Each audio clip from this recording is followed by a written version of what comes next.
ಹರೇ ಕೃಷ್ಣ ಕೃಷ್ಣ ಕೃಷ್ಣ ಹರೇ ಹರೇ, ಹರೇ ರಾಮ ರಾಮ ರಾಮ ಹರೇ ಹರೇ, ಹರೇ ಕೃಷ್ಣ ಕೃಷ್ಣ ಕೃಷ್ಣ ಹರೇ ಹರೇ, ಹರೇ ರಾಮ ರಾಮ ರಾಮ ಹರೇ ಹರೇ, ಹರೇ ಕೃಷ್ಣ ಕೃಷ್ಣ ಕೃಷ್ಣ ಹರೇ ಹರೇ, ಹರೇ ರಾಮ ರಾಮ ರಾಮ ಹರೇ ಹರೇ.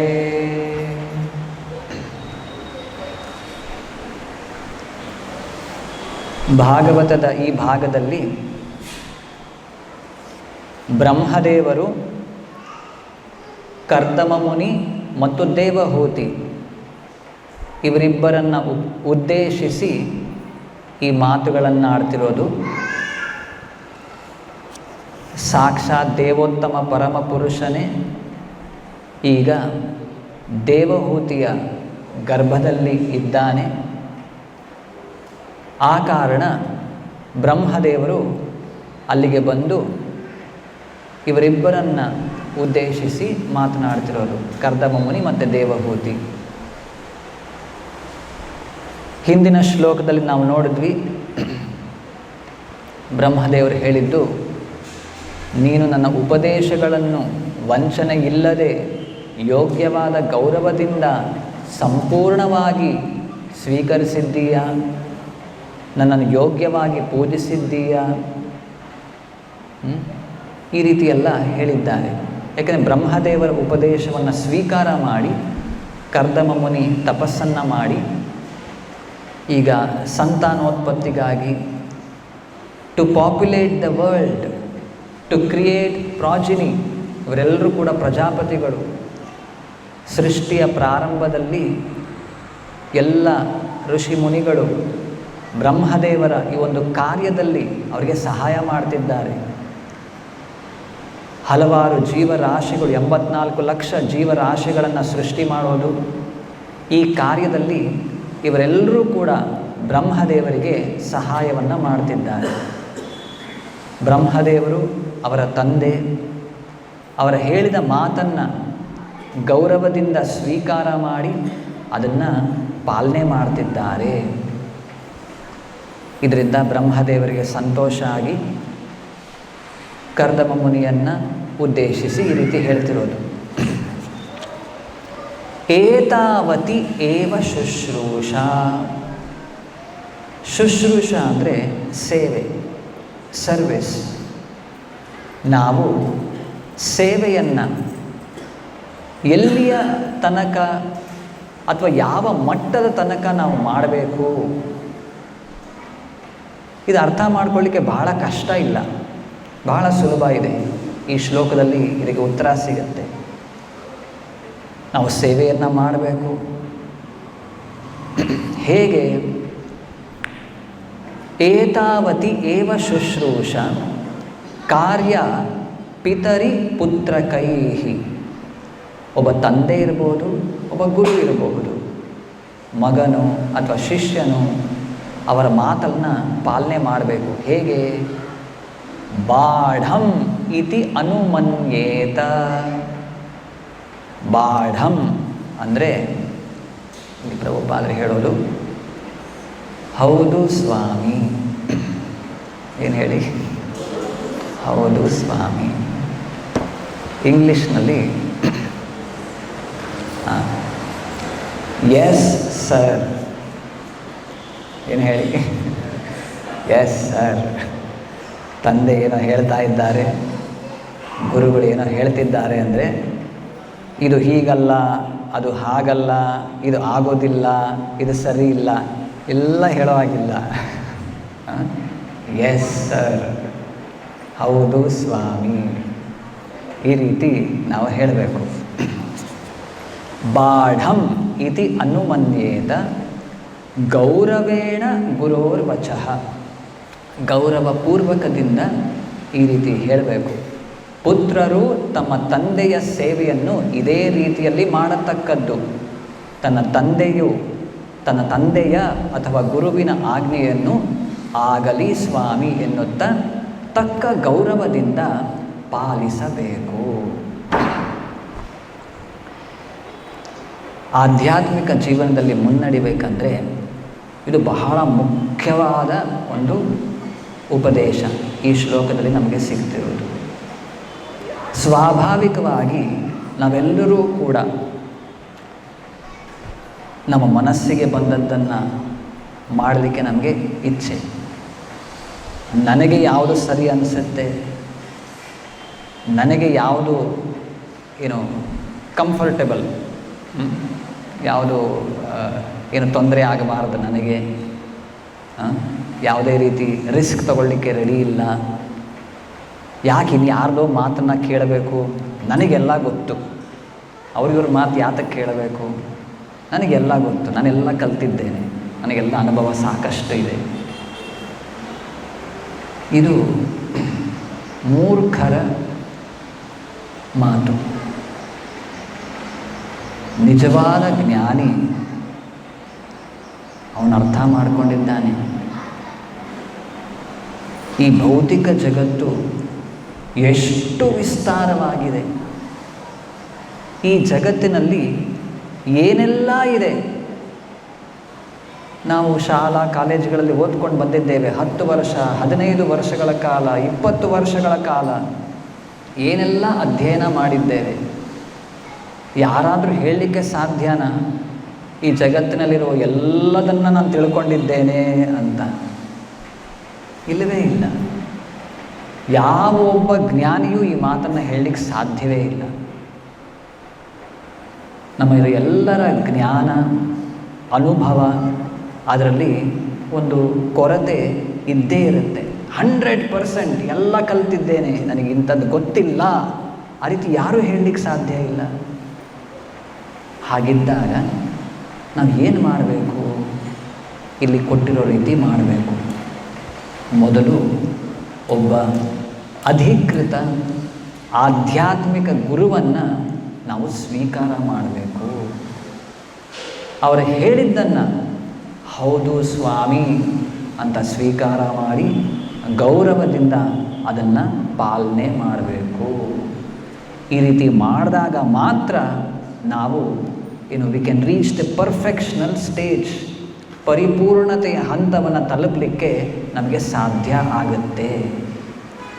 ಇದನ್ನು ಬಿಟ್ಟು ಇದರ ಹೊರತಾಗಿ ನನಗೆ ಎಲ್ಲ ಗೊತ್ತು, ನನ್ನ ಮನಸ್ಸಿಗೆ ಬಂದದ್ದನ್ನು, ನನ್ನ ಬುದ್ಧಿ ಹೇಳಿದ್ದನ್ನು ನಾನು ಮಾಡ್ತೇನೆ ಅಂತ ಹೋದರೆ ಅಲ್ಲಿ ಹಲವಾರು ಬಾರಿ ನಾವು ದಾರಿ ತಪ್ಪುತ್ತೇವೆ, ತಪ್ಪುಗಳನ್ನು ಮಾಡ್ತೇವೆ.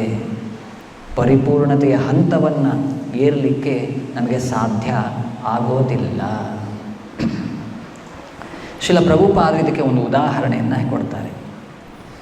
ಒಂದು ಪಾರ್ಕ್ಗೆ ಹೋಗಿರ್ತಾರೆ ತಮ್ಮ ಶಿಷ್ಯರ ಜೊತೆ. ದೊಡ್ಡದಾದಂಥ ಒಂದು ಉದ್ಯಾನವನ, ತುಂಬ ದೊಡ್ಡದು.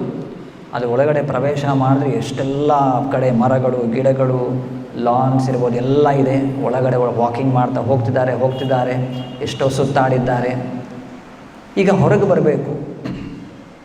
ಹೊರಗೆ ಬರಲಿಕ್ಕೆ ದಾರಿ ಗೊತ್ತಿಲ್ಲ. ಆಗ ಏನು ಮಾಡ್ತಾರೆ? ಅಲ್ಲಿ ಯಾರೋ ಒಬ್ಬ ಸೆಕ್ಯೂರಿಟಿ ಗಾರ್ಡ್ ನಿಂತಿರ್ತಾರೆ, ಅಥವಾ ಉದ್ಯಾನವನ್ನು ನೋಡಿಕೊಳ್ಳುವಂತಹ ಕೆಲವು ಕೆಲಸಗಾರರು ಅಲ್ಲಿ ಗಿಡಕ್ಕೆ ಮರಕ್ಕೆ ನೀರು ಹಾಕ್ತಿರ್ತಾರೆ. ಅವ್ರನ್ನ ಹೋಗಿ ಕೇಳ್ತೇವೆ, ಅಪ್ಪ ಹೇಗೆ ಇಲ್ಲಿ ಹೊರಗಡೆ ಹೋಗೋದು, ಎಕ್ಸಿಟ್ ಗೇಟ್ ಎಲ್ಲಿದೆ, ಯಾವ ದಿಕ್ಕಿನಲ್ಲಿದೆ? ಅವ್ರು ಹೇಳ್ತಾರೆ ಈ ದಿಕ್ಕಿಗೆ ಹೋಗಿ ಈ ಕಡೆ ಸಿಗುತ್ತೆ ಅಂತ. ಅವ್ರು ಹೇಳಿದ್ದನ್ನು ಹೌದು ಸ್ವಾಮಿ, ಎಸ್ ಸರ್ ಅಂತ ಹೇಳಿ ಫಾಲೋ ಮಾಡಿದ್ರೆ ನಾವು ಆರಾಮಾಗಿ ಹೊರಗಡೆ ಬರಬಹುದು. ಇಲ್ಲ ಇವನ ಮಾತನ್ನು ನಾನು ಯಾತಕ್ಕೆ ಕೇಳಲಿ, ಇವನೊಬ್ಬ ಸೆಕ್ಯೂರಿಟಿ ಗಾರ್ಡ್, ನಾನು ಯಾರಿದ್ದೇನೆ, ನಾನು ದೊಡ್ಡ ಮನುಷ್ಯ ಇದ್ದೇನೆ, ಇವನ ಮಾತನ್ನು ಯಾಕೆ ಕೇಳಬೇಕು? ಈ ರೀತಿ ವಿಚಾರ ಮಾಡಿದ್ರೆ ನಮಗೆ ಹೊರಗೆ ಬರಲಿಕ್ಕೆ ಆಗೋದಿಲ್ಲ, ಅಲ್ಲೇ ಸಿಲುಕಿಬಿಡ್ತೇವೆ. ಅದೇ ರೀತಿ ಭೌತಿಕ ಜಗತ್ತು ಇಟ್ಸ್ ಅ ಕಾಂಪ್ಲೆಕ್ಸ್ ಮೇಸ್, ಅಷ್ಟು ಸುಲಭ ಇಲ್ಲ. ಇದನ್ನು ಅರ್ಥ ಮಾಡಿಕೊಂಡು ಎಲ್ಲ ಸರಿ ಮಾಡಿ ಏನೋ ಮಾಡ್ತೇನೆ ನಮ್ಮ ಶಕ್ತಿಯಿಂದ, ನಮ್ಮ ಬುದ್ಧಿಯಿಂದ ಸಾಧ್ಯ ಆಗೋದಿಲ್ಲ.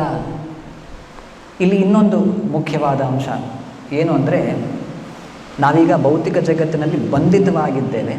V are bounded.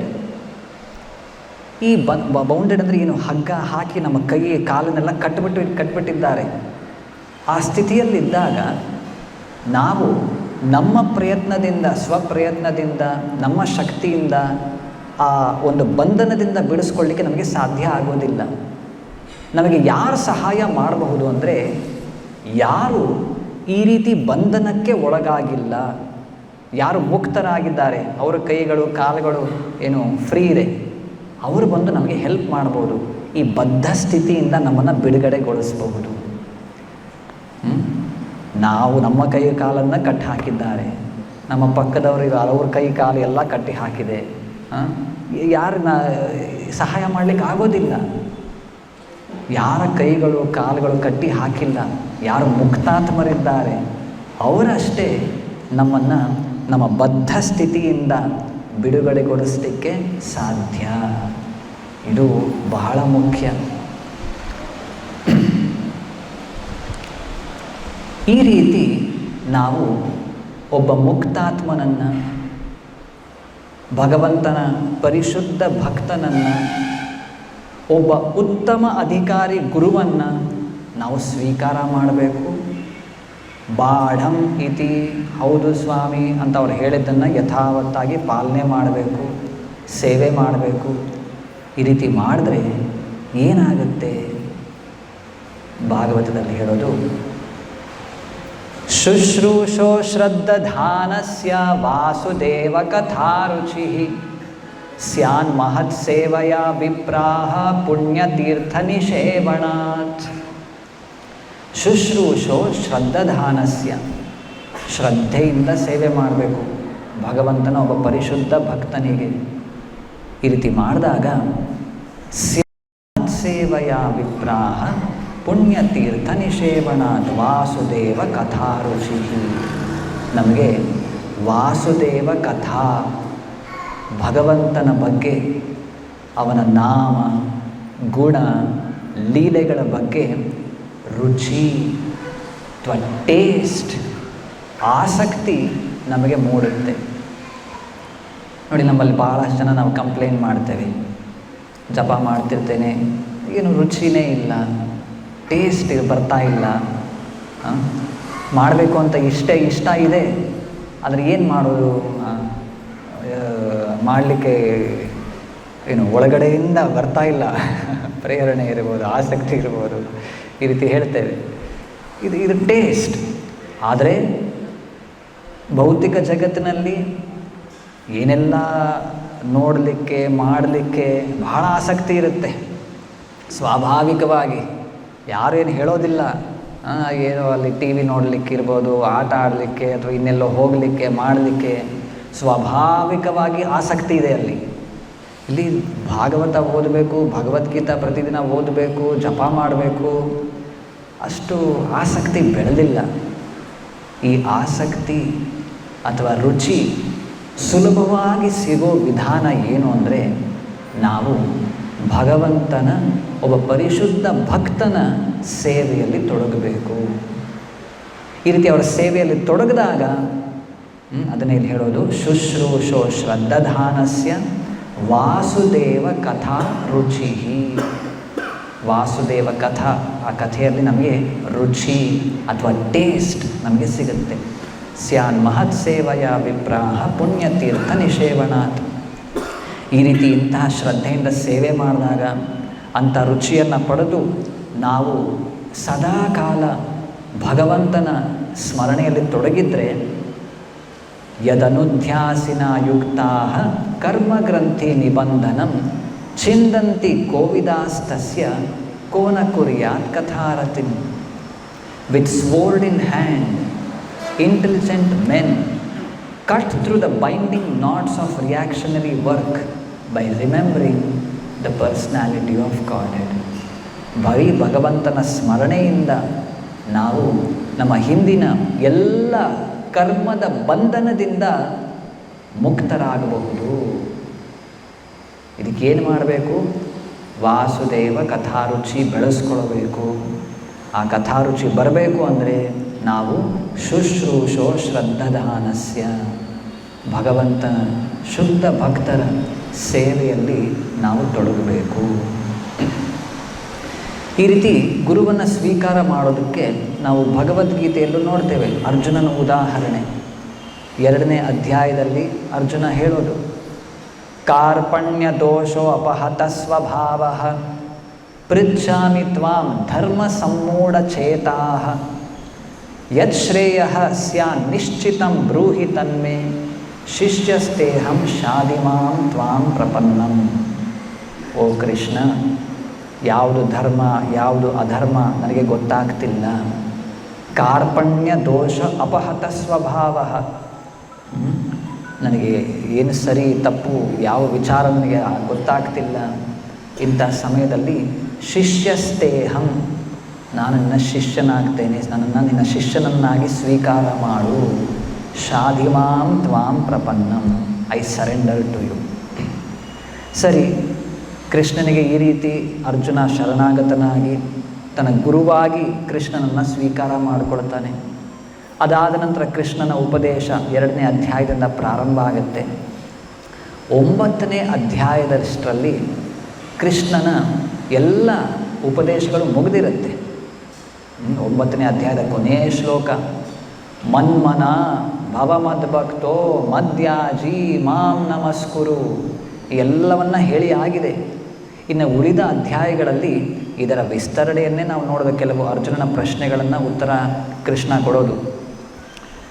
ಇಷ್ಟು ಹೇಳಿದ ನಂತರ 10ನೇ ಅಧ್ಯಾಯದ ಪ್ರಾರಂಭದಲ್ಲಿ ಇನ್ನು ನಾವು ಚತುಶ್ಲೋಕಿ ಭಗವದ್ಗೀತೆ, 4 ಭಗವದ್ಗೀತೆಯ ಮುಖ್ಯ ಶ್ಲೋಕಗಳನ್ನು ನೋಡ್ತೇವೆ. ಅಹಂ ಸರ್ವಸ್ಯ ಪ್ರಭವಃ ಮತ್ತಃ ಸರ್ವಂ ಪ್ರವರ್ತತೆ. ಇವೆಲ್ಲವನ್ನು ಕೃಷ್ಣ ಹೇಳಿದ ನಂತರ ಅರ್ಜುನನ ಒಂದು ಮುಖ್ಯವಾದ ಒಂದು ಮಾತಿದೆ ಅಲ್ಲಿ. ಏನು ಅಂದರೆ, ಸರ್ವಮೇತದೃತನ್ಮನ್ಯೇ ಯನ್ಮಾಂ ವದಸಿ ಕೇಶವ. ಓ ಕೇಶವ, ಓ ಕೃಷ್ಣ, ಸರ್ವಮೇತತ್, ಇಲ್ಲಿಯ ತನಕ ನೀನು ಏನೆಲ್ಲ ಹೇಳಿದ್ದೀಯ, ಋತಂ ಮನ್ಯೇ, ಐ ಕಂಪ್ಲೀಟ್ಲಿ ಅಕ್ಸೆಪ್ಟ್ ಇಟ್. ಇದು ಸತ್ಯ, ಇದನ್ನು ನಾನು ನೀನು ಹೇಗೆ ಹೇಳಿದ್ದೀಯಾ ಆ ರೀತಿ ಸ್ವೀಕಾರ ಮಾಡ್ತೇನೆ.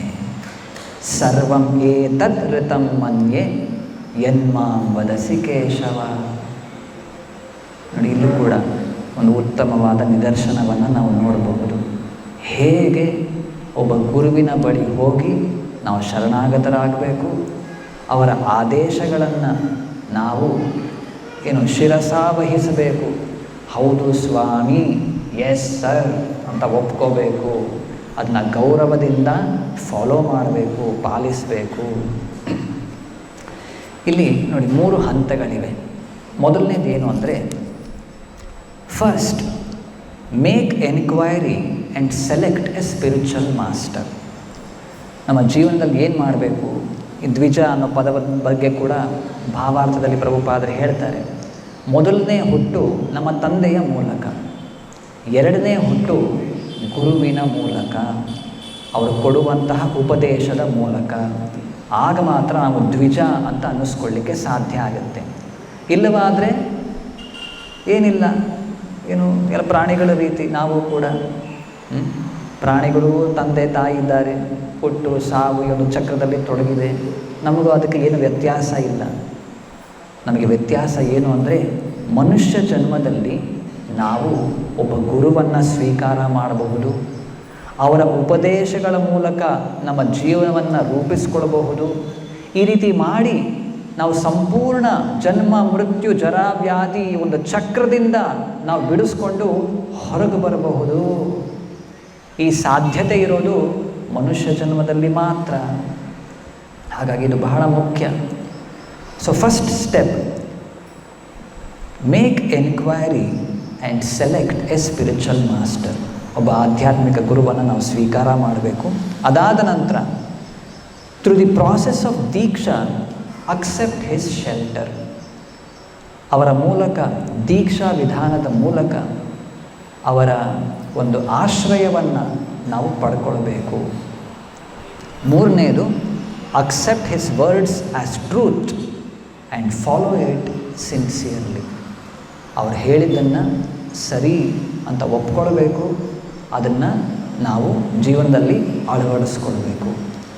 ಈ ಮೂರನ್ನು ಯಾರು ಮಾಡ್ತಾರೆ ಅವರಷ್ಟೇ ಜೀವನದ ಪರಿಪೂರ್ಣತೆಯ ಹಂತವನ್ನು ತಲುಪಲಿಕ್ಕೆ ಸಾಧ್ಯ. They can reach the perfectional stage. ಇಲ್ಲಾಂದರೆ ಅಷ್ಟು ಸುಲಭ ಇಲ್ಲ. ಈಗ ಒಂದೊಂದಾಗಿ ಮತ್ತೆ ವಿಚಾರ ಮಾಡೋಣ. ಮೊದಲನೇದು ಯಾವುದು? Accept A spiritual master. First make enquiry. ವಿಚಾರ ಮಾಡಿ. ಇಲ್ಲಿ ಯಾರಿಗೂ ಫೋರ್ಸ್ ಇಲ್ಲ. ನೀವು ವಿಚಾರ ಮಾಡಿ, ಕೇಳಿಸ್ಕೊಳ್ಳಿ. ಎಷ್ಟು ಎಲ್ಲೆಲ್ಲಿ ಹೋಗಬೇಕು ಹೋಗ್ಬಿಟ್ಟು ಬನ್ನಿ, ಎಲ್ಲಿ ಸುತ್ತಾಡಬೇಕು ಎಲ್ಲ ಸುತ್ತಾಡಿ, ಎಲ್ಲಿ ಕೇಳಿಸ್ಕೋಬೇಕು ಯಾರ್ಯಾರ ಕಡೆ ಎಲ್ಲ ಮುಗಿಸಿ ಅದನ್ನು ಎಲ್ಲೋ ಒಂದು ಕನ್ಕ್ಲೂಷನ್ಗೆ ಬರಬೇಕು. ಇವರನ್ನು ನಾನು ಗುರು ಅಂತ ಸ್ವೀಕಾರ ಮಾಡ್ತೇನೆ. ಇಲ್ಲ ಇಡೀ ಜೀವನ ಬರೀ ಹುಡುಕಾಡ್ತಿರ್ತೇನೆ, ಅವರಿಂದ ಸ್ವಲ್ಪ, ಇವರಿಂದ ಸ್ವಲ್ಪ, ಇಲ್ಲಿ ಸ್ವಲ್ಪ, ಅಲ್ಲಿ ಸ್ವಲ್ಪ, ಇಷ್ಟು ಏನು ಉಪಯೋಗ ಇರೋದಿಲ್ಲ. ಪ್ರಾರಂಭದಲ್ಲಿ ಮಾಡಬೇಕಾಗತ್ತೆ. ಆದರೆ ಇಡೀ ಜೀವನ ಅದನ್ನೇ ಮಾಡ್ತಾ ಕುಳಿತುಕೊಂಡ್ರೆ ನಾವು ಪ್ರಗತಿಯನ್ನು ಸಾಧಿಸೋದು ಯಾವಾಗ? ಸಮಯ ಇರೋದಿಲ್ಲ ಆಗ. ಹಾಗಾಗಿ ಬಿಗಿನಿಂಗ್ ಸ್ಟೇಜಲ್ಲಿ ಎನ್ಕ್ವೈರಿ ಮಾಡಬೇಕಾಗತ್ತೆ. ಶಾಸ್ತ್ರಗಳು ಹೇಳೋ ಪ್ರಕಾರ ಒಬ್ಬ ಆಧ್ಯಾತ್ಮಿಕ ಗುರುವನ್ನು ನಾವು ಸ್ವೀಕಾರ ಮಾಡಬೇಕು ಅಂದರೆ ಕನಿಷ್ಠ 1 ವರ್ಷ ಆ ಶಿಷ್ಯನು ಗುರುವನ್ನು ನೋಡಬೇಕು, ಹಿ ಶುಡ್ ಚೆಕ್ ಅಥವಾ ಪರೀಕ್ಷೆ ಮಾಡಬೇಕು. ಅದೇ ರೀತಿಯ ಗುರುಗಳು ಕೂಡ ಒಬ್ಬನನ್ನು ಶಿಷ್ಯನನ್ನಾಗಿ ಸ್ವೀಕಾರ ಮಾಡಬೇಕು ಅಂದರೆ ಕನಿಷ್ಠ 1 ವರ್ಷಗಳ ಕಾಲ ಆತನನ್ನು ಪರೀಕ್ಷೆಗೆ ಒಳಪಡಿಸಬೇಕು. ಇದಾದ ನಂತರ ದೀಕ್ಷಾ ವಿಧಾನ, ಇನಿಸಿಯೇಷನ್, ಆ ಗುರು ಆ ವ್ಯಕ್ತಿಯನ್ನು ತನ್ನ ಶಿಷ್ಯನನ್ನಾಗಿ ಸ್ವೀಕಾರ ಮಾಡ್ತಾನೆ. ಅದಕ್ಕೆ ನಾವು ದೀಕ್ಷಾ ಅಂತ ಹೇಳೋದು, ದೀಕ್ಷಾ ಪ್ರಾಸೆಸ್.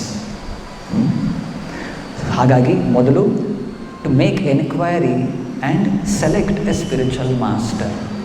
ಸರಿ, ಆಧ್ಯಾತ್ಮಿಕ ಗುರುವನ್ನು ಹೇಗೆ ನಾವು ಆಯ್ಕೆ ಮಾಡಿಕೊಳ್ಬೇಕು? ಇದು ಬಹಳ ಮುಖ್ಯ. ನೋಡಿ, ಇಲ್ಲಿ ಈ ಶ್ಲೋಕದಲ್ಲಿ ಹೇಳ್ತಿರೋದು ಭಾವಾರ್ಥದಲ್ಲಿ ಓದಿ ಹೇಳ್ತೀನಿ ಮತ್ತೊಮ್ಮೆ. ಏಕೆಂದರೆ ಈ ಒಬ್ಬ ಗುರುವನ್ನು ಸ್ವೀಕಾರ ಮಾಡೋದು ಒಂದು ಸಣ್ಣ ವಿಷಯ ಅಲ್ಲ. ಇದು ಬಹಳ ಎಚ್ಚರಿಕೆಯಿಂದ, ಬಹಳ ವಿತ್ ಡೆಲಿಬರೇಷನ್ ನಮ್ಮ ಬುದ್ಧಿಯನ್ನು ಉಪಯೋಗಿಸಿ ನಾವು ಇದನ್ನು ವಿಚಾರವನ್ನು ನಾವು ನಿರ್ಧಾರವನ್ನು ನಾವು ತಗೊಳ್ಬೇಕಾಗತ್ತೆ. ಯಾಕೆ ಅಂದರೆ ಮಗನು ಅಥವಾ ಶಿಷ್ಯನು ತನ್ನ ಗುರುವಿನ ಮತ್ತು ತಂದೆಯ ಮಾತುಗಳನ್ನು ಸ್ವಲ್ಪವೂ ಹಿಂದು ಮುಂದು ನೋಡದೆ ಸ್ವೀಕರಿಸಬೇಕು. ನೋಡಿ, ಸ್ವಲ್ಪವೂ ಹಿಂದು ಮುಂದೆ ನೋಡದೆ ಸ್ವೀಕರಿಸಬೇಕು. ಅವ್ರು ಹೇಳಿದ್ದಕ್ಕೆ ತಂದೆ ಮತ್ತು ಗುರುಗಳು ಮಾಡಿರುವ ಆಜ್ಞೆ ಯಾವುದೇ ಆಗಿದ್ದರೂ ಚರ್ಚೆ ಇಲ್ಲದೆ ಆಗಲಿ ಎಂದು ಅದನ್ನು ಸ್ವೀಕರಿಸಬೇಕು. ಈ ರೀತಿ ಇದಕ್ಕೆ ಕಂಪ್ಲೀಟ್ ಸರೆಂಡರ್ ಅಂತೇವೆ ನಾವು, ಸಂಪೂರ್ಣ ಶರಣಾಗತಿ. ಇದಕ್ಕೆ ಆ ವ್ಯಕ್ತಿ ಮೇಲೆ ನಮ್ಗೆ ಅಷ್ಟು ಶ್ರದ್ಧೆ ಇರಬೇಕಾಗತ್ತೆ. ಹೌದು, ಇವರು ಹೇಳಿದ್ದೆಲ್ಲ ಸರಿ, ನಮ್ಮ ಬುದ್ಧಿಗೆ, ನಮ್ಮ ಮನಸ್ಸಿಗೆ, ನಮ್ಮ ಚಿಂತನಾ ಶಕ್ತಿಗೆ ಯಾವುದು ಸರಿ ಯಾವುದು ತಪ್ಪು ಅಂತ ಅಷ್ಟು ಗೊತ್ತಾಗೋದಿಲ್ಲ. ಕೆಲವೊಮ್ಮೆ ಅವ್ರು ಹೇಳ್ತಾರೆ, ಆದರೆ ನಾವು ಸಹ ಕೆಲವೊಮ್ಮೆ ಬುದ್ಧಿ ಉಪಯೋಗಿಸ್ತೇವೆ, ನಾವು ಬುದ್ಧಿವಂತರು ಅಂತ. ಇಲ್ಲ ಇವರು ಹೇಳ್ತಿರೋದು ಸರಿ ಇಲ್ಲ ಅಂತ ಅನ್ನಿಸ್ಬಹುದು, ವಿಚಾರ ಮಾಡ್ತೇವೆ. ಆದರೆ ideal highest level of surrender ಅಥವಾ ನಮ್ಮ ವೈಷ್ಣವ ಸಿದ್ಧಾಂತ ಏನು ಹೇಳುತ್ತೆ ಅಂದರೆ, ಗುರುವಿನ ಆಜ್ಞೆಯನ್ನು ಸ್ವಲ್ಪವೂ ಚರ್ಚೆ ಇಲ್ಲದೆ, ಹಿಂದು ಮುಂದು ನೋಡದೆ ನಾವು ಸ್ವೀಕಾರ ಮಾಡಬೇಕು.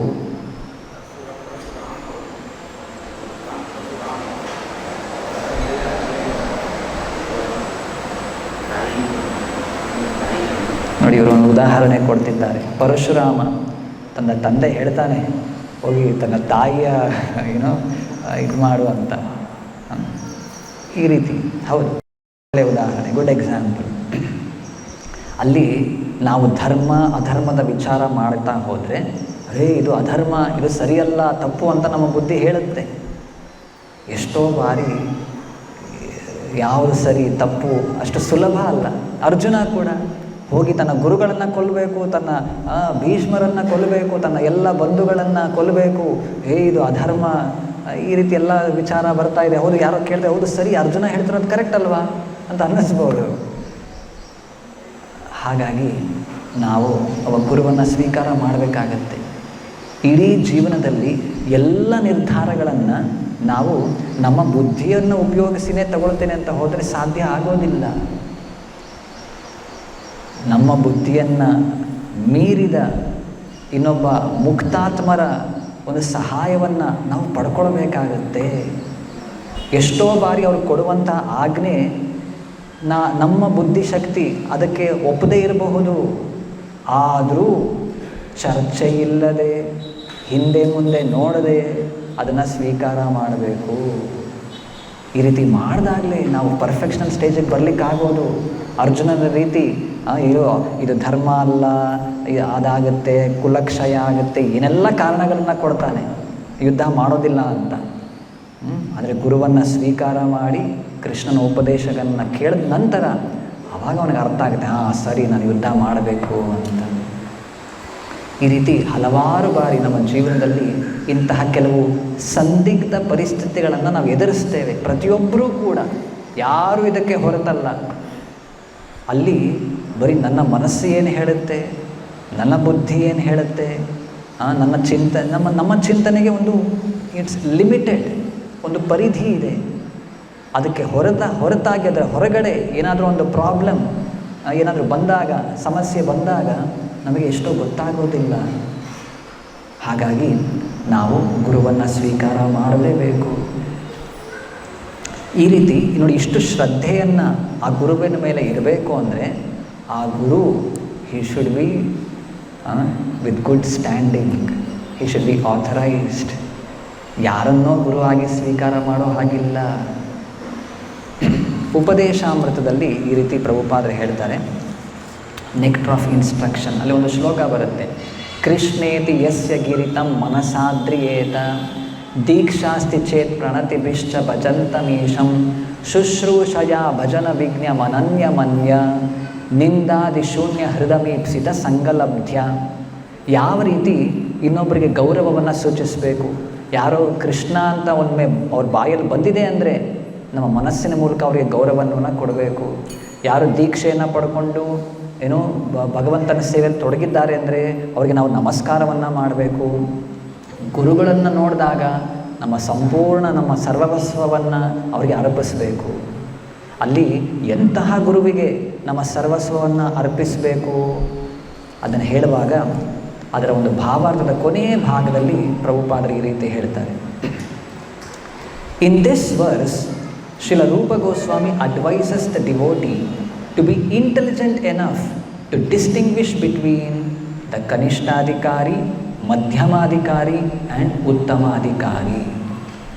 ನಾವು ಪ್ರಾರಂಭದಲ್ಲಿ ಗುರುವನ್ನು ಸ್ವೀಕಾರ ಮಾಡೋ ಸಮಯದಲ್ಲಿ ನಾವು ಈ ವಿಚಾರ ಮಾಡಬೇಕು. ಯಾರು ಕನಿಷ್ಠಾಧಿಕಾರಿ, ಯಾರು ಮಧ್ಯಮಾಧಿಕಾರಿ ಮತ್ತು ಯಾರು ಉತ್ತಮಾಧಿಕಾರಿ. ಅದರ ವಿವರಣೆಗೆ ನಾನು ಈಗ ಹೋಗೋದಿಲ್ಲ, ಬಹಳ ಸಮಯ ತಗೊಳುತ್ತೆ. ಆದರೆ ಈ ವಿಚಾರವನ್ನು ನಾವು ಮಾಡಬೇಕು. ಇದನ್ನು ಮಾಡಿದ ನಂತರ one should not become A spiritual master unless he has attained the platform of ಉತ್ತಮ ಅಧಿಕಾರಿ. ಒಬ್ಬ ಉತ್ತಮ ಅಧಿಕಾರಿ ಹಂತಕ್ಕೆ ಬರದೇ ಇರುವವರನ್ನು ನಾವು ಗುರುವಾಗಿ ಸ್ವೀಕಾರ ಮಾಡೋ ಹಾಗೆ ಇಲ್ಲ. ಮತ್ತು a neophyte Vaishnava or a Vaishnava situated in the intermediate platform can also accept disciples. ಅಂದರೆ ಏನು, ಒಬ್ಬ ಕನಿಷ್ಠಾಧಿಕಾರಿ ವೈಷ್ಣವ ಅಥವಾ ಮಧ್ಯಮಾಧಿಕಾರಿಯೂ ಕೂಡ ಶಿಷ್ಯರನ್ನು ಸ್ವೀಕಾರ ಮಾಡ್ತಾರೆ. ಆ ರೀತಿ ಇದೆ ಜಗತ್ತಿನಲ್ಲಿ. But such disciples must be on the same platform. ಒಬ್ಬ ಕನಿಷ್ಠಾಧಿಕಾರಿಯನ್ನು ನಾವು ಗುರುವಾಗಿ ಸ್ವೀಕಾರ ಮಾಡಿದ್ರೆ ನಮ್ಮನ್ನು ಅವರು ಕನಿಷ್ಠಾಧಿಕಾರಿ ಹಂತದಲ್ಲೇ ಇಡ್ತಾರೆ. ನಮ್ಮನ್ನು ಅದಕ್ಕಿಂತ ಮೇಲೆ ಏರಿಸಲಿಕ್ಕೆ ಅವರಿಗೆ ಸಾಧ್ಯ ಆಗೋದಿಲ್ಲ. ಒಬ್ಬ ಮಧ್ಯಮಾಧಿಕಾರಿ ಗುರುವನ್ನು ನಾವು ಸ್ವೀಕಾರ ಮಾಡಿದ್ರೆ ನಮ್ಮನ್ನು ಅವರ ಮಧ್ಯಮಾಧಿಕಾರಿ ಹಂತಕ್ಕಷ್ಟೇ ಕರ್ಕೊಂಡು ಹೋಗಲಿಕ್ಕೆ ಸಾಧ್ಯ ಆಗುತ್ತೆ. ಹಾಗಾಗಿ ನಾವು ಒಬ್ಬ ಉತ್ತಮ ಅಧಿಕಾರಿಯನ್ನು ಗುರುವಾಗಿ ಸ್ವೀಕಾರ ಮಾಡಿದಾಗ ಅವರಷ್ಟೇ ನಮ್ಮನ್ನು ಆ ಉತ್ತಮ ಅಧಿಕಾರಿ ಹಂತಕ್ಕೆ ಕರ್ಕೊಂಡು ಹೋಗಲಿಕ್ಕೆ ಸಾಧ್ಯ. ನೋಡಿ, ಇದು ಎಷ್ಟು ಪ್ರಾಕ್ಟಿಕಲ್. ಇದರಲ್ಲಿ ಅರ್ಥ ಮಾಡ್ಕೊಳ್ಳೋದು ಕಷ್ಟ ಏನಿಲ್ಲ. ಮತ್ತೊಮ್ಮೆ ಓದ್ತೇನೆ. A neophyte Vaishnava or a Vaishnava situated in intermediate platform can also accept disciples, but such disciples must be on the same platform, and it should be understood that they cannot advance very well toward the ultimate goal of life under his insufficient guidance. ಆಗಲೇ ಹೇಳ್ತಿದ್ದಂಥ ರೀತಿ ನಾವು ಜೀವನದಲ್ಲಿ ಪರಿಪೂರ್ಣತೆಯ ಹಂತವನ್ನು ಏರಬೇಕಂದ್ರೆ, we have to reach perfectional stage ಏರಬೇಕು ಅಂದರೆ ಈ ರೀತಿ ಸಾಧ್ಯ ಆಗೋದಿಲ್ಲ. ಅವರ ಇನ್ಸಫಿಷಿಯಂಟ್ ಗೈಡೆನ್ಸ್ ಅದ್ರ ಮೂಲಕ ನಮಗೆ ಸಾಧ್ಯ ಆಗೋದಿಲ್ಲ. Therefore a disciple should be careful to accept an ಉತ್ತಮ ಅಧಿಕಾರಿ ಆ್ಯಸ್ ಎ ಸ್ಪಿರಿಚುವಲ್ ಮಾಸ್ಟರ್. ಹಾಗಾಗಿ ಶಿಷ್ಯರು ಎಚ್ಚರಿಕೆಯನ್ನು ವಹಿಸಬೇಕು. ಒಬ್ಬ ಉತ್ತಮ ಅಧಿಕಾರಿಯನ್ನು ಮಾತ್ರ ನಾವು ಗುರುವಾಗಿ ಸ್ವೀಕಾರ ಮಾಡಬೇಕು. ಇಲ್ಲಿ ಇನ್ನೊಂದು ವಿಚಾರ ಬರುತ್ತೆ. ನಾವೇನು ಗುರು, ಸಾಧು, ಶಾಸ್ತ್ರ ಅಂತ ಹೇಳ್ತೇವೆ. ಸರಿ, ಒಬ್ಬ ಗುರು, ಆಧ್ಯಾತ್ಮಿಕ ಗುರು, ಸ್ಪಿರಿಚುವಲ್ ಮಾಸ್ಟರ್ ಯಾರ ಬಳಿ ನಾವು ದೀಕ್ಷೆಯನ್ನು ಪಡ್ಕೊಳ್ತೇವೆ ಅವರು ಒಬ್ಬ ಉತ್ತಮ ಅಧಿಕಾರಿ ಇರಲೇಬೇಕು. ಯಾಕೆಂದರೆ ದೀಕ್ಷಾ ಅಂದರೆ ಏನು? ದಿವ್ಯಂ ಜ್ಞಾನಂ ಯತೋ ದದ್ಯಾತ್ ಕುರ್ಯಾತ್ ಪಾಪಸ್ಯ ಸಂಕ್ಷಯಂ. ಈ ದೀಕ್ಷಾ ವಿಧಾನ ಅಂದರೆ ಈ ಎರಡು ಬರುತ್ತೆ. ಒಂದು ದಿವ್ಯಂ ಜ್ಞಾನಂ ಯತೋ ದದ್ಯಾತ್, ಆಧ್ಯಾತ್ಮಿಕ ಜ್ಞಾನವನ್ನು he infuses transcendental knowledge into our hearts. ಹೇಗೆ ಬ್ರಹ್ಮದೇವರು ಸೃಷ್ಟಿಯ ಆದಿಯಲ್ಲಿ ಅವರು ತಪಸ್ಸನ್ನು ಮಾಡ್ತಾರೆ ಭಗವಂತನನ್ನು ಕುರಿತು. ಅವರಿಗೆ ಭಗವಂತ ಅವರ ಹೃದಯದಲ್ಲಿ ಜ್ಞಾನವನ್ನು ನೀಡ್ತಾನೆ. ದಿವ್ಯ ಜ್ಞಾನ ಹೃದಯ ಪ್ರಕಾಶಿತೋ. ಇದು ಸಾಮಾನ್ಯರಿಗೆ ಮಾಡಲಿಕ್ಕೆ ಸಾಧ್ಯ ಆಗೋದಿಲ್ಲ, ಒಬ್ಬ ಉತ್ತಮ ಅಧಿಕಾರಿ ಮಾತ್ರ ಸಾಧ್ಯ.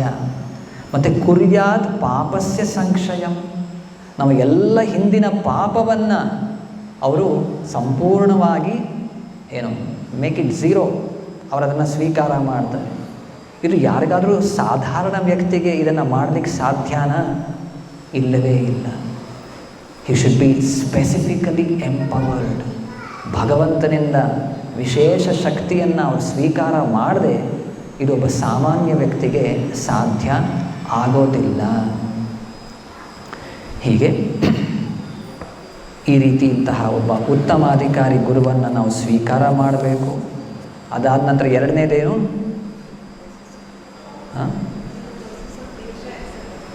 Through the process of diksha accepting as a spiritual master. ದೀಕ್ಷಾ ವಿಧಾನದ ಮೂಲಕ ಗುರುವಾಗಿ ಅವರನ್ನು ಸ್ವೀಕಾರ ಮಾಡಬೇಕು. ದೀಕ್ಷಾ ಅಂದರೆ ಇದೆ, ದಿವ್ಯಂ ಜ್ಞಾನಂ ಯಥೋ ದದ್ಯಾತ್ ಕುರ್ಯಾತ್ ಪಾಪಸ್ಯ ಸಂಕ್ಷಯಂ. ಇದು ಸಣ್ಣ ವಿಷಯ ಅಲ್ಲ. ನಮ್ಮನ್ನು ಇಡೀ ಭೌತಿಕ ಬಂಧನದಿಂದ ಬಿಡುಗಡೆ ಮಾಡಬೇಕು, ದಿವ್ಯ ಜ್ಞಾನವನ್ನು ನಮ್ಮ ಹೃದಯಕ್ಕೆ ನೀಡಬೇಕು ಅಂದರೆ ಅದು ಸಾಮಾನ್ಯರಿಗೆ ಸಾಧ್ಯ ಇಲ್ಲ. ಅದಕ್ಕೆ ಒಬ್ಬ ಉತ್ತಮ ಅಧಿಕಾರಿಯೇ ನಮಗೆ ಬೇಕಾಗತ್ತೆ. ಸೊ ಅವರ ಬಳಿ ನಾವು ದೀಕ್ಷೆಯನ್ನು ಪಡ್ಕೊಳ್ಬೇಕು. ಅದಾದ ನಂತರ ಮೂರನೇದೇನು? Accept his words as truth and follow. ಅವ್ರು ಹೇಳಿದ್ದೆಲ್ಲ ಸರಿ, ಇದು ಹಿಂಗಲ್ಲ, ಇದು ಹಾಗಲ್ಲ, ಇದು ಆಗೋದಿಲ್ಲ. ಏನು ಹೇಳ್ಬೇಕು ನಾವು? ಎಸ್ ಸರ್, ಹೌದು ಸ್ವಾಮಿ, ಈ ರೀತಿ ಹೇಳಬೇಕು. ಎಷ್ಟೋ ಬಾರಿ ನಮಗೆ ಇಚ್ಛೆ ಇರುತ್ತೆ ಫಾಲೋ ಮಾಡಬೇಕು ಅಂತ, ಆದರೆ ನಮ್ಮ ಹಿಂದಿನ ಪಾಸ್ಟ್ ಕಂಡೀಷನಿಂಗ್, ನಮ್ಮ ಮನಸ್ಸು, ನಮ್ಮ ಬುದ್ಧಿ, ನಮ್ಮ ಇಂದ್ರಿಯಗಳು ಅದೆಲ್ಲ ನಿಯಂತ್ರಣಕ್ಕೆ ತಗೊಂಡು ಬರೋದು ಅಷ್ಟು ಸುಲಭ ಅಲ್ಲ, ಸಮಯ ತಗೊಳುತ್ತೆ. ಆದರೂ ಅದಕ್ಕೆ ನಾವು ಏನು ಮಾಡಬೇಕು? ಎಸ್ ಸರ್ ಅಂತ ಹೇಳಿ ಅಕ್ಸೆಪ್ಟ್ ಮಾಡ್ಕೊಳ್ಬೇಕು ಇನ್ಸ್ಟ್ರಕ್ಷನ್. ಕೆಲವೊಮ್ಮೆ ನಾವು ಪ್ರಯತ್ನ ಪಟ್ಟರೂ ಕೂಡ ವಿ ಮೇ ಫಾಲ್ ಡೌನ್. ಅವರ ಉಪದೇಶವನ್ನು ನಾವು ಪಾಲನೆ ಮಾಡಲಿಕ್ಕೆ ಆಗದೇ ಇರಬಹುದು. ಪರವಾಗಿಲ್ಲ, ಗುರುಗಳು is an ocean of mercy. ಕರುಣಾ ಸಿಂಧು, ನಮ್ಮನ್ನು ಕ್ಷಮಿಸ್ತಾರೆ, ಪ್ರೊವೈಡೆಡ್ ವಿ ಆರ್ ಸಿನ್ಸಿಯರ್. ನಾವು ಪ್ರಾಮಾಣಿಕತೆಯಿಂದ ನಾವು ಪ್ರಯತ್ನ ಪಡಬೇಕು. ಅವರಿಗೆ ಪ್ರತಿಯೊಬ್ಬರ ಹೃದಯದಲ್ಲೂ ಪರಮಾತ್ಮ ಇದ್ದಾನೆ, ಅವನಿಗೆ ಗೊತ್ತು. Are we trying? ನಾವು ಪ್ರಯತ್ನ ಪಡ್ತಿದ್ದೇವಾ? ನಾವು ಪ್ರಾಮಾಣಿಕತೆಯಿಂದ ನಾವು ಪ್ರಯತ್ನ ಪಡ್ತಿದ್ದೇವಾ? ಯಾಕಂದರೆ ಒಬ್ಬೊಬ್ಬರಿಗೆ ಒಂದೊಂದು ರೀತಿ ಕಂಡೀಷನಿಂಗ್ ಇರುತ್ತೆ. ಅದು ವೆರಿ ಸ್ಪೆಸಿಫಿಕ್. 4 regulative principles. ಈಗ no meet eating, no intoxication ಎಲ್ಲ ಹೇಳ್ತೇವೆ. ಕೆಲವರು ಅವ್ರ ಮನೆಯಿಂದ ಹುಟ್ಟಿದೋಗಿಂದ ಅವ್ರ ಮನೆಯಲ್ಲಿ ಏನು ಮಾಂಸ ಏನು ಮಾಡೋದಿಲ್ಲ, ಅದೆಲ್ಲ ಹ್ಯಾಬಿಟ್ಸ್ ಏನಿಲ್ಲ, ಅವರಿಗೆ ನೋ ಮೀಟ್ ಈಟಿಂಗ್ ಅಂದರೆ ಅವ್ರಿಗೆ ಕಷ್ಟವೇ ಇಲ್ಲ, ಅವ್ರ ಲೈಫಲ್ಲೇ ತೊಗೊಂಡಿಲ್ಲ, ಏನಿಲ್ಲ. ಅದು ಇನ್ನೊಬ್ಬ ವ್ಯಕ್ತಿ ಸಣ್ಣ ವಯಸ್ಸಿನಿಂದ ಎಲ್ಲ ತಿಂದ್ಕೊಂಡು ಬಂದಿದ್ದಾರೆ, ಬೇರೆ ಬೇರೆ ಚಟಗಳಿಗೆ ಸಣ್ಣ ವಯಸ್ಸಿನಲ್ಲೇ ಒಳಗಾಗಿಬಿಟ್ಟಿದ್ದಾರೆ. ಅದರಿಂದ ಹೊರಗೆ ಬರಬೇಕು ಅಂದರೆ ಅವರಿಗೆ ಸುಲಭ ಇಲ್ಲ, ಕಷ್ಟ ಆಗುತ್ತೆ. ಈ ರೀತಿ ಪ್ರತಿಯೊಬ್ಬರಿಗೂ ಕೂಡ ಅವರದೇ ಆದಂತಹ ವೀಕ್ ಪಾಯಿಂಟ್ಸ್ ಇರ್ಬೋದು, ಪ್ಲಸ್ ಪಾಯಿಂಟ್ಸ್ ಇರುತ್ತೆ. ಪ್ರತಿಯೊಬ್ಬರಿಗೂ ಕೂಡ ನಾವು ಇರುವಂತಹ ಸ್ಥಾನದಿಂದ based on our position, circumstances, ಇದನ್ನು ಮನಸ್ಸಿನಲ್ಲಿಟ್ಟುಕೊಂಡು ನಿಜವಾಗ್ಲೂ ನಾವು ಪ್ರಯತ್ನ ಪಡ್ತಿದ್ದೇವಾ ಪ್ರಾಮಾಣಿಕತೆಯಿಂದ? Are we sincerely following? Are we sincerely trying to follow? ಇಷ್ಟಿದ್ದರೆ ಖಂಡಿತ ಗುರುವಿನ ಮತ್ತು ಕೃಷ್ಣನ ಹೆಲ್ಪ್, ಸಹಾಯ ನಮಗೆ ಇದ್ದೇ ಇರುತ್ತೆ. ಇದರಲ್ಲಿ ಸಂಶಯ ಬೇಡ. ಏಕೆಂದರೆ ಸಂಪೂರ್ಣ ನಮ್ಮ ಇಂದ್ರಿಯವನ್ನು, ಮನಸ್ಸನ್ನು ನಿಗ್ರಹ ಮಾಡೋದು ಸುಲಭದ ಮಾತಲ್ಲ. ಭಗವಂತನ ಒಂದು ಅನುಗ್ರಹ ಇಲ್ಲದೆ ಅದು ಸಾಧ್ಯ ಇಲ್ಲ. ನಮ್ಮ ಶಕ್ತಿಯಿಂದ, ಮಾಯೆ ಶಕ್ತಿ, ಅದನ್ನು ಜಯಿಸೋದು ಅಷ್ಟು ಸುಲಭ ಅಲ್ಲ. ಆದರೆ ಕೃಷ್ಣನ ಸಹಾಯ ಇದ್ದರೆ ಮಾಂ ಏವ ಯೇ ಪ್ರಪದ್ಯಂತೆ ಮಾಯಾಂ ಏತಾಂ ತರಂತಿತೆ. ನನಗೆ ನೀವು ಶರಣಾಗತರಾದರೆ, if you surrender unto me, I will help you cross over ಮಾಯಾ.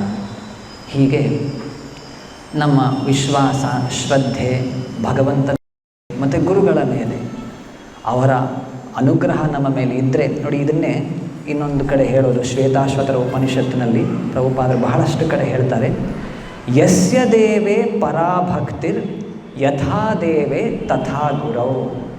ಯಾವ ರೀತಿ ನಮಗೆ ಭಗವಂತನ ಮೇಲೆ ಶ್ರದ್ಧೆ ಇದೆ ಅಥವಾ ಭಕ್ತಿ ಇದೆ, ಅದೇ ರೀತಿ ತಥಾ ಗುರೌ, ಅದೇ ರೀತಿಯ ಒಂದು ಶ್ರದ್ಧೆ, ಅದೇ ರೀತಿಯ ಭಕ್ತಿ ನಮಗೆ ಗುರುಗಳ ಮೇಲೂ ಕೂಡ ಇರಬೇಕು.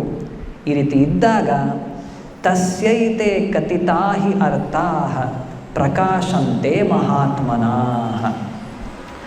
Only unto those great souls who have implicit faith in both the Lord and the spiritual master.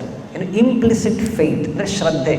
ಇವ್ರು ಹೇಳಿದಿರೋದು ಸರಿ, ನನ್ನ ಬುದ್ಧಿಗೆ ಅರ್ಥ ಆಗ್ತಿಲ್ಲ, ಸರಿ ತಪ್ಪು ಗೊತ್ತಾಗ್ತಿಲ್ಲ, ವಿಚಾರ ಮಾಡಲಿಕ್ಕೆ ನನಗೆ ಆಗ್ತಿಲ್ಲ, ಆದರೆ ಇವರು ಹೇಳ್ತಿದ್ದಾರೆ ಅಂದರೆ ಇದು ಸರಿ, this is truth, this is final. ಇದು ಹೀಗಲ್ಲ ಹಾಗಲ್ಲ ಆ ರೀತಿ ಎಲ್ಲ ಏನಿಲ್ಲ, ಚರ್ಚೆ ಇಲ್ಲ. ಈ ರೀತಿ implicit faith in both spiritual master and the Lord. ಅಂಥವ್ರಿಗೆ ಏನಾಗುತ್ತೆ, all the imports of Vedic knowledge are automatically revealed. ಎಲ್ಲ ವೇದಗಳ ಇಂಪೋರ್ಟ್ ಅಥವಾ ಅಲ್ಲಿರುವಂತಹ ಒಂದು ಸಾರ, essence, automatically it will be revealed. ತಂತಾನೇ ಸ್ವಾಭಾವಿಕವಾಗಿ ಅವೆಲ್ಲವೂ ಕೂಡ ಆ ಶಿಷ್ಯನ ಹೃದಯದಲ್ಲಿ ಪ್ರಕಾಶಗೊಳ್ಳುತ್ತೆ. ಅದನ್ನೇ ಇಲ್ಲಿ ಭಾವಾರ್ಥದಲ್ಲಿ ಪ್ರಭುಪಾದರು ಹೇಳೋದು, ಉಪನಿಷತ್ತುಗಳಲ್ಲಿ ಹೀಗೆ ಇದನ್ನು ದೃಢಪಡಿಸಲಾಗಿದೆ. ದೇವೋತ್ತಮ ಪರಮಪುರುಷನಲ್ಲಿ ಮತ್ತು ತನ್ನ ಗುರುವಿನಲ್ಲಿ ಅಚಲ ಶ್ರದ್ಧೆಯುಳ್ಳವನಿಗೆ ಮಾತ್ರವೇ ವೇದೋಪದೇಶದ ಗೂಢಾರ್ಥವು ಪ್ರಕಟವಾಗುವುದು. ಇಲ್ಲ ವೇದಗಳಲ್ಲಿ ಹಿಂಗಿದೆ, ನಾನು ಇಲ್ಲಿ ಒಂದು ಪುಸ್ತಕ ಓದಿದ್ದೇನೆ, ಅಲ್ಲಿ ಹಾಗೆ ಹೇಳ್ತಾರೆ, ಇವರು ಹೀಗೆ ಹೇಳ್ತಾರೆ, ಈ ರೀತಿ ವಿಚಾರ ನಾವು ಲೈಫ್ ಲಾಂಗ್ ಮಾಡ್ತಾ ಹೋಗ್ಬೋದು. ವಿಚಾರ ಅದಕ್ಕೆ ಎಂಡಿರೋದಿಲ್ಲ, ಚರ್ಚೆ ಡಿಬೇಟ್ ನಡೀತಾನೇ ಇರುತ್ತೆ. ಎಲ್ಲೋ ಒಂದು ಕಡೆ ಫುಲ್ ಸ್ಟಾಪ್ ಹಾಕಬೇಕು. ನಾವು ಒಬ್ಬ ಗುರುವನ್ನು ಸ್ವೀಕಾರ ಮಾಡಬೇಕು, ಒಬ್ಬ ಉತ್ತಮಾಧಿಕಾರಿ ಗುರುವನ್ನು. ಅವ್ರು ಹೇಳಿದ್ದನ್ನು ಇವ್ರು ಹೇಳಿದ್ದು ಕರೆಕ್ಟ್, ಇದನ್ನು ನಾನು ಫಾಲೋ ಮಾಡ್ತೇನೆ. ಇಂಪ್ಲಿಸಿಟ್ ಫೇತ್, ಶ್ರದ್ಧೆ ಬೇಕಾಗತ್ತೆ. ಆ ಶ್ರದ್ಧೆಯ ಮೂಲಕ ಈ ರೀತಿ ಫಾಲೋ ಮಾಡಿದ್ರೆ ತನ್ನ ಗುರುವಿನಲ್ಲಿ ದೇವೋತ್ತಮ ಪರಮ ಪುರುಷನಲ್ಲಿ ಅಚಲ ಶ್ರದ್ಧೆ, ಅನ್ಡಿವಿಯೇಟೆಡ್ ಫೇತ್ ಉಳ್ಳವನಿಗೆ ಮಾತ್ರವೇ, ನೋಡಿ, only unto such person, ಎಲ್ರಿಗೂ ವೇದಗಳ ಸಾರ ಗೊತ್ತಾಗೋದಿಲ್ಲ, ಅಂಥವನಿಗೆ ಮಾತ್ರ ವೇದೋಪದೇಶದ ಗೂಢಾರ್ಥವು, ಗೂಢ ಅರ್ಥ, ಗೂಢ ಅಂದರೆ ಕಾನ್ಫಿಡೆನ್ಷಿಯಲ್. ನಾವು ಭಗವದ್ಗೀತೆಯಲ್ಲೂ ಕೇಳಿಸ್ಕೊಳ್ತೇವೆ, confidential knowledge, more confidential knowledge, most confidential knowledge. ಇದೆಲ್ಲ ಅರ್ಥ ಆಗಬೇಕು ಅಂದರೆ ಬರೀ ಪುಸ್ತಕ ಓದ್ತೇನೆ, ಬರೀ ಅಲ್ಲಿ ಇದನ್ನ ಚರ್ಚೆ ಮಾಡ್ತೇನೆ, ಡಿಬೇಟ್ ಮಾಡ್ತೇನೆ, ಇದ್ರ ಮೂಲಕ ಆಗೋದಿಲ್ಲ. ಒಬ್ಬ ಗುರುವನ್ನು ಸ್ವೀಕಾರ ಮಾಡಬೇಕು, ಹೌದು ಸ್ವಾಮಿ ಅಂತ ಅವರೆಲ್ಲರ ಉಪದೇಶವನ್ನು ಒಪ್ಕೊಳ್ಬೇಕು, ಅದನ್ನ ಪಾಲನೆ ಮಾಡಬೇಕು. ಈ ರೀತಿ ಮಾಡಿದವರಿಗೆ ವೇದೋಪದೇಶದ ಗೂಢಾರ್ಥವು ಪ್ರಕಟವಾಗುವುದು, ಅವರ ಹೃದಯದಲ್ಲಿ ಪ್ರಕಟವಾಗುತ್ತೆ ಅಥವಾ ಪ್ರಕಾಶಿಸುತ್ತೆ. ಇಲ್ಲಿಗೆ ಮುಕ್ತಾಯ ಮಾಡೋಣ. ಗ್ರಂಥರಾಜ್ ಶ್ರೀಮದ್ ಭಾಗವತಂ ಕಿ, ಶ್ರೀಲ ಪ್ರಭುಪಾದೆ ಕಿ.